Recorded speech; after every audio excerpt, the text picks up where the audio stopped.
No capítulo 5 desse livro, O Homem e a Eternidade, do padre Garrigou Lagrange, ele fala sobre o juízo final universal. Na primeira parte do capítulo, ele vai trazer o juízo final nas Escrituras. Quais são as passagens das Escrituras que falam sobre o juízo final, tanto do Antigo Testamento como do Novo Testamento. E na segunda parte, ele vai falar das razões de conveniência do juízo final, segundo Santo Tomás de Aquino. E é justamente essa segunda parte que eu vou ler aqui. Santo Tomás explica essas razões. Os homens, após sua morte, vivem na memória daqueles que ficam na terra e, frequentemente, são julgados contrariamente à verdade. Então, frequentemente, são julgados contrariamente a essa verdade. Poderosos espíritos falsos, tais como um Spinoza, um Kant, um Hegel, são julgados como grandes filósofos.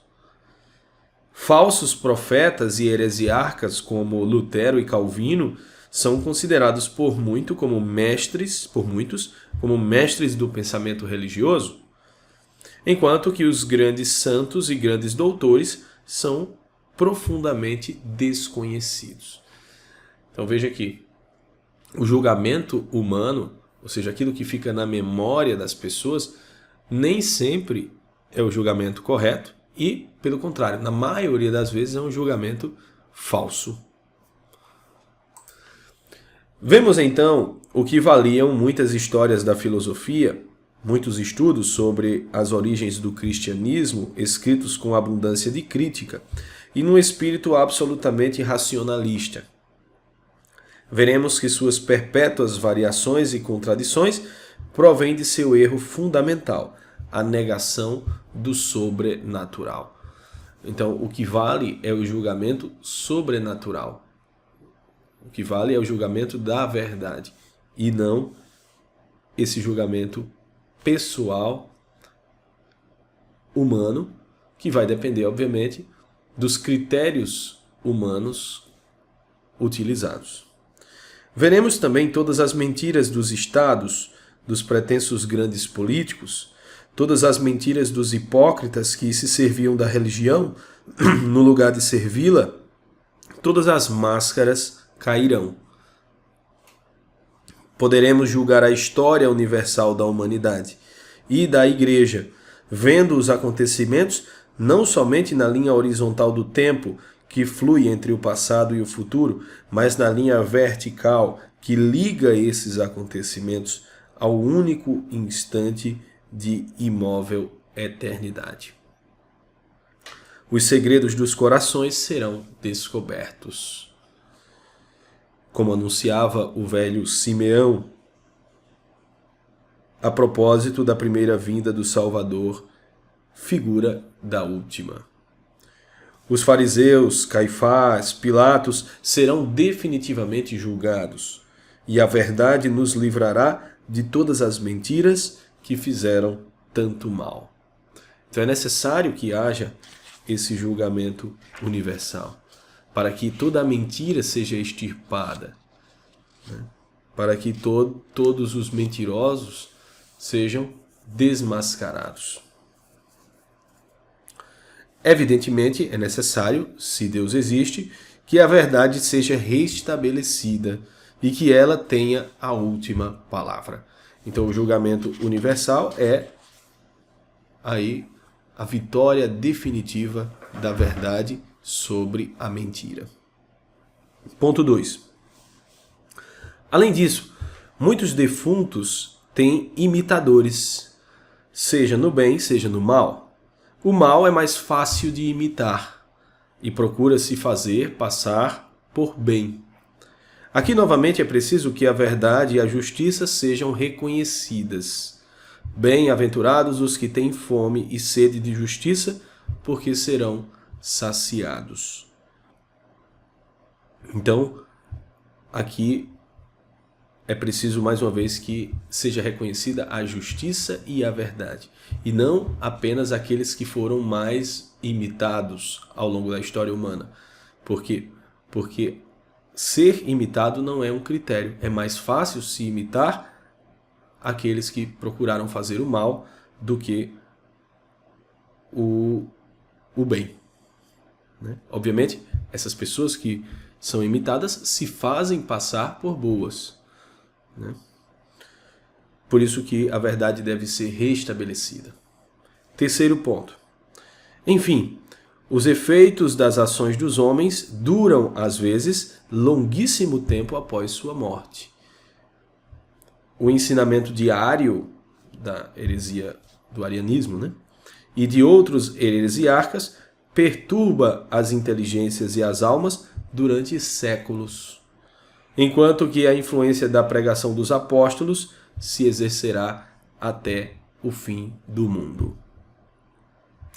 É preciso que tudo isso seja reconhecido sob a luz infalível do juízo de Deus. Veja que a luz que vai fazer esse julgamento, que vai reconhecer todas essas iniquidades, é a luz de Deus e não a luz dos homens, a luz do entendimento humano, da opinião humana.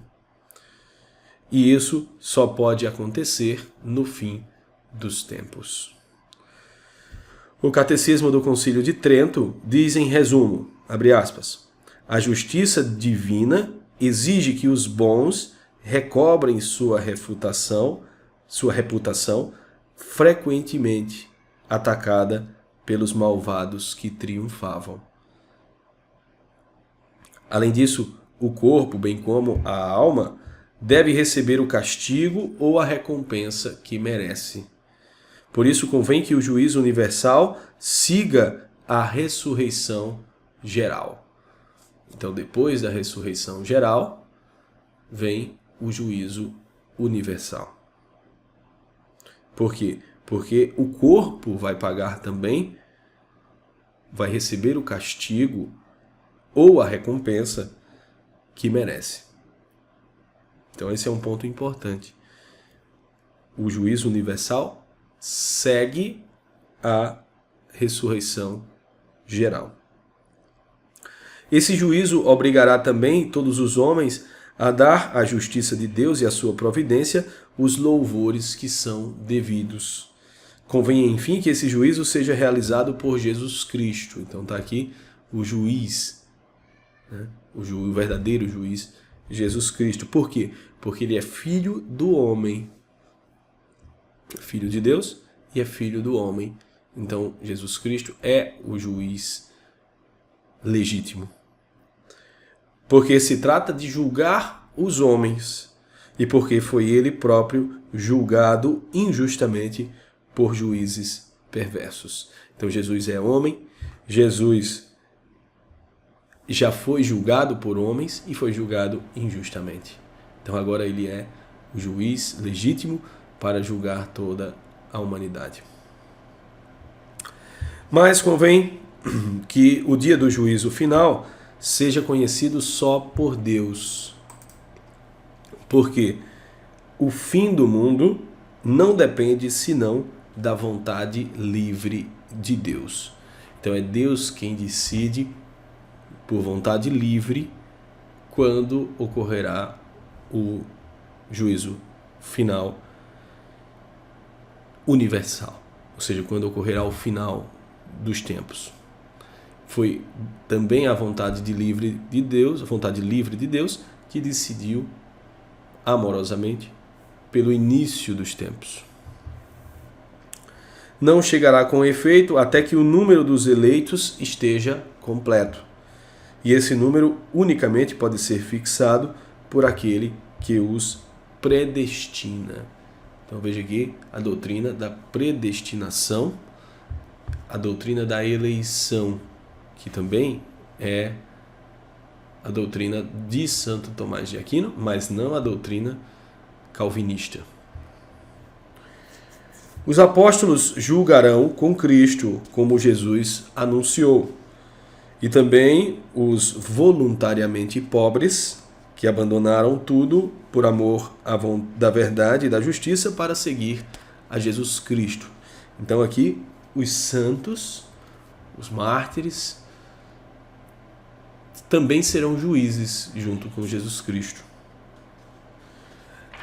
Aquele que se humilha será exaltado. E então se realizará perfeitamente as palavras do Magnificat. Deposuit potentes de sed, et exaltavit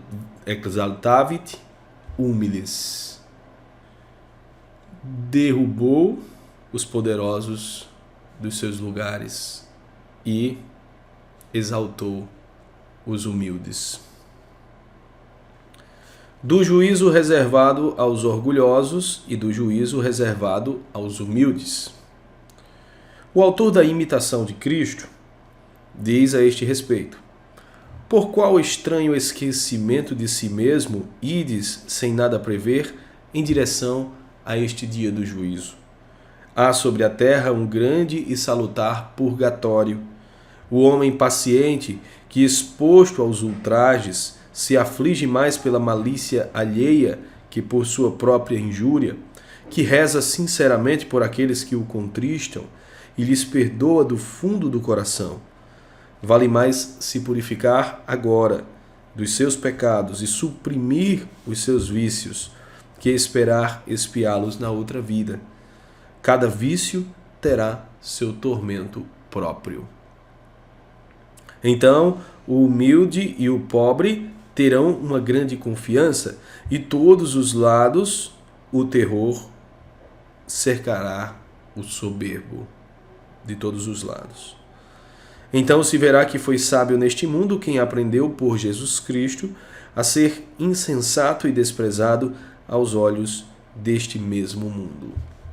Então, o desprezo das riquezas terá mais peso na balança que todos os tesouros da terra. Então, as obras santas importarão mais que os belos discursos. Portanto, tudo é vaidade, exceto amar a Deus e servi-lo. Porque aquele que ama a Deus de todo o seu coração não teme nem a morte, nem o juízo, nem o inferno, porque o amor perfeito nos dá um acesso seguro a Deus.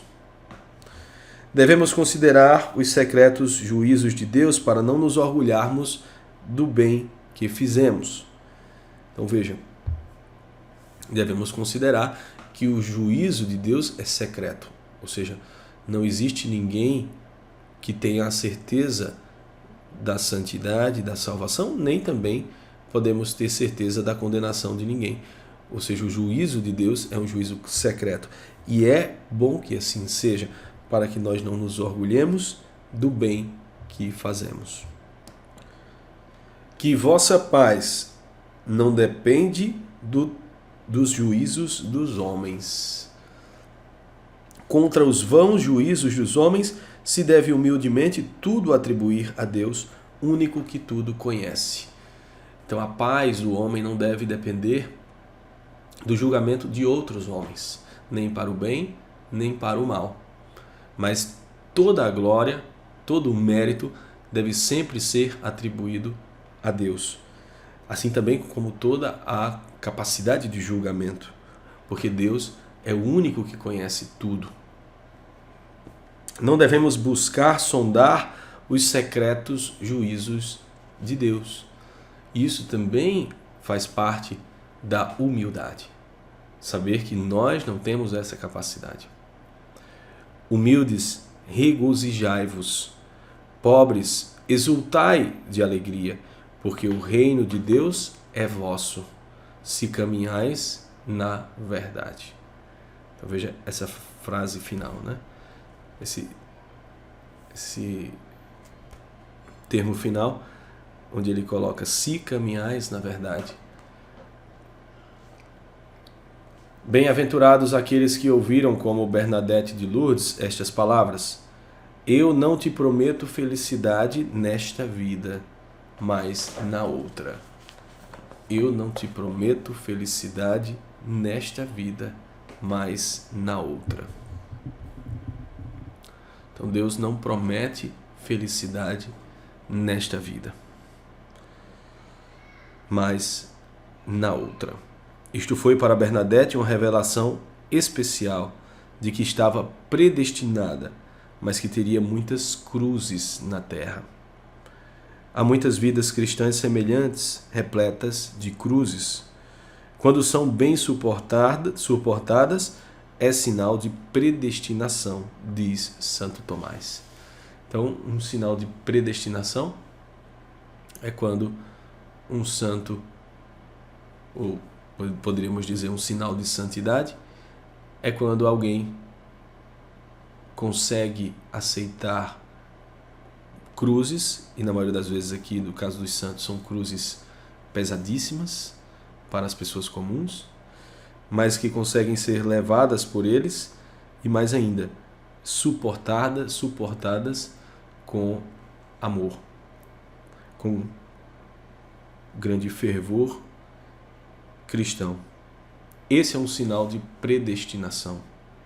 E aqui veja a diferença de predestinação da doutrina católica do Santo Tomás de Aquino para a predestinação calvinista, por exemplo, onde o sinal de predestinação do calvinismo, para o calvinismo, seria basicamente pertencer àquela igreja, ou seja, acreditar no calvinismo, acreditar em Jesus Cristo como Salvador e professar esta fé. Seria um sinal de predestinação.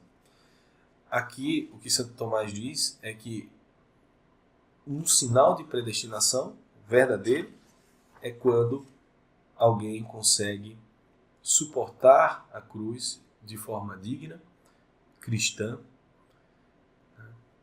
e amorosa. Então, esse é o verdadeiro sinal de predestinação. E não uma autoproclamação de que é predestinado e está salvo. Essas cruzes que chovem são muito melhores que uma chuva de diamantes. O veremos claramente após a morte. Então, apenas após a morte é que nós veremos que essas cruzes que chovem, essa chuva de cruzes, é de fato melhor do que uma chuva de diamantes. A providência aparecerá então absolutamente irrepreensível. Por quê? Porque neste mundo, muitas vezes a providência é julgada como falha. Ou seja, a providência permite que determinados sofrimentos venham a determinados homens que, no nosso julgamento, não mereciam aquela dor. Mas, no juízo final, após a morte, e especificamente no juízo universal, a providência aparecerá, então, absolutamente irrepreensível em todos os seus caminhos.